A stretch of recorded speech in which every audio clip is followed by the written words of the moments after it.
dari Sayyidina Umar bin Khattab radhiyallahu anhu, baginda Rasulullah sallallahu alaihi wasallam, sungguhnya Allah Subhanahu wa taala mengangkat derajat beberapa kaum dengan Al-Qur'an ini dan merendahkan yang lain dengannya pula. Hadis riwayat Muslim.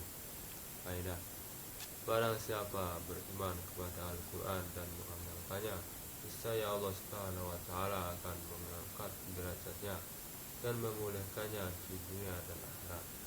Barang siapa yang tidak mengamalkan Al-Quran, niscaya Allah Subhanahu wa taala menghinakannya. Hal itu sesuai dengan kandungan firman Allah Subhanahu wa taala dalam Al-Quran, yaitu yudillu bihi katsira wa yahdi bihi katsira. Dengan pemisalan itu banyak orang yang disesatkan oleh Allah, dan dengan pemisalan itu pula banyak orang yang diberi petunjuk olehnya. Quran surat Al-Baqarah ayat 2.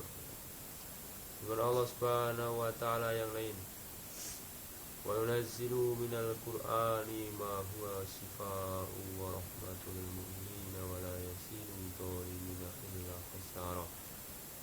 Dan kami turunkan dari Al-Quran sesuatu yang menjadi obat dan rahmat bagi orang-orang yang beriman. Dan Al-Quran itu tidak menambah bagi orang-orang yang zalim selain kerugian. Quran surat Al-Isra ayat 18. Baginda Rasulullah SAW bersabda, akan muncul kori-kori munafik dari kalangan umat ini. Dalam kitab Al-Ihya disebutkan tentang keterangan sebagian ulama. Ada seorang yang ketika ia mulai membaca surat Al-Quran, maka malaikat mulai memohonkan rahmat untuknya, dan mereka akan terus berdoa untuknya sampai ia selesai membaca Al-Quran.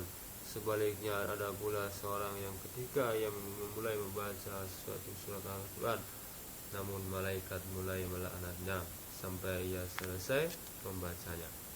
Menurut sebagian ulama, terkadang seorang membaca Al-Quran tapi tanpa disadari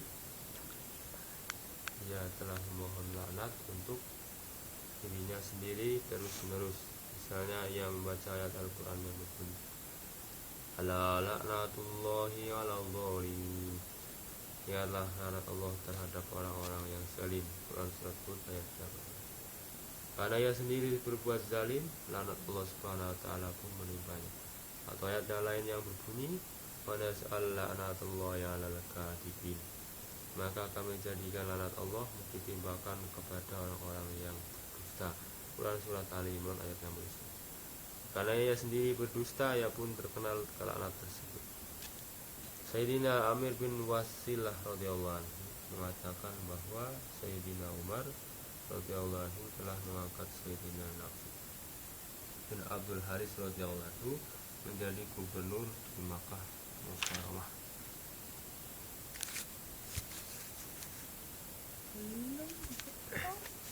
Suatu ketika Sayyidina Umar radhiyallahu anhu bertanya kepadanya, siapakah yang engkau angkat sebagai wakilmu di Mekah? Ia menjawab, Ibnu Abza. Sayyidina Umar radhiyallahu anhu bertanya, siapakah Ibnu Abza itu? Jawabnya, ia seorang hamba saya, kami yang telah kami merdekakan. Sayyidina Umar radhiyallahu anhu bertanya lagi, mengapa engkau mengangkat seorang hamba saya sebagai wakil? Jawabnya, dia adalah hamba saya, kami yang alim membaca Al-Quran, alim dalam faraid, dan ahli dalam memutuskan hukum.